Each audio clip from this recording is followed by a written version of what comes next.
Hey y'all, this is Karen Peters with RenovatedFaith.com, and I am doing a post that I have waited so long to do. I spent a small fortune on over 24 different furniture paints, and I have tested them all side by side. And because I like to analyze things to death, I have all the information ready in my blog post so that you can decide which is your favorite furniture paint.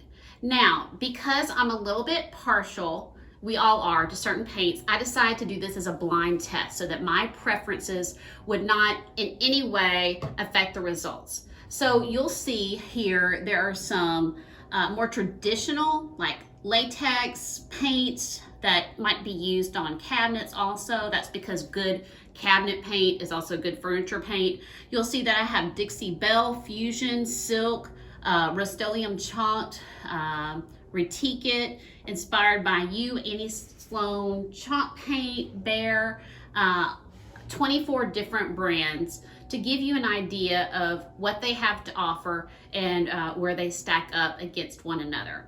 So first I'll tell you a little bit about how I tested each one of the paints. For the first test, I tested coverage. Probably one of the most important aspects of a good paint is how well it covers per coat.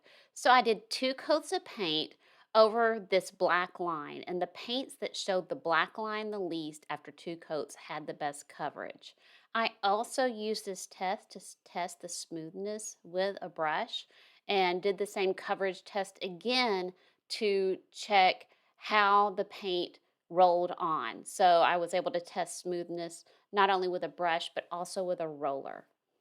After painting 24 different samples on the boards, I let the paint dry for a full 30 days so that it could cure and reach maximum hardness. Then I rated the paints by their coverage and smoothness, both with the brush and the roller.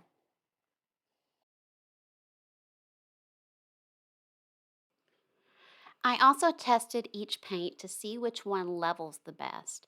In other words, which ones will level out smoothly over an uneven surface. And the uneven surface I'm using is the back of one of my oak cabinets, which has a very open, rough grain.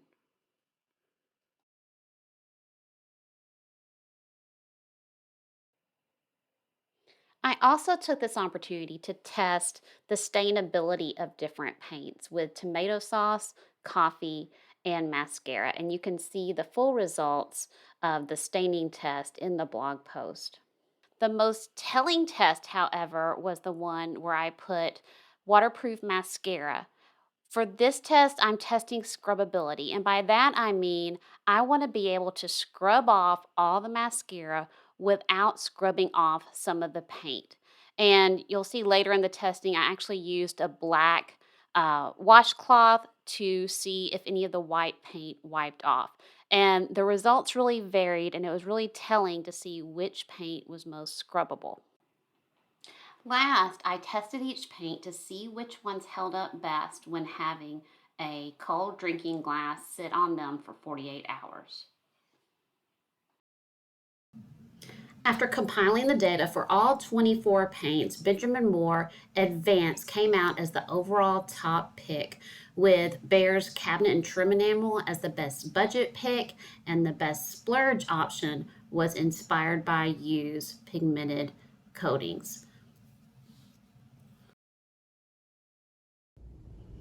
Now on the blog post, I've also included my top pick for the best chalk paint for furniture, chalky finish paint for furniture, and the fastest drying paint, my favorite Sherwin-Williams option, and several other categories. But most of all, like I said, don't forget to look at the data and just see which is the best paint for you, maybe for your next furniture project. It's not about which one I think is the best, it's which one works best for you, your project, and your budget. So be sure to check out the blog post at renovatedfaith.com.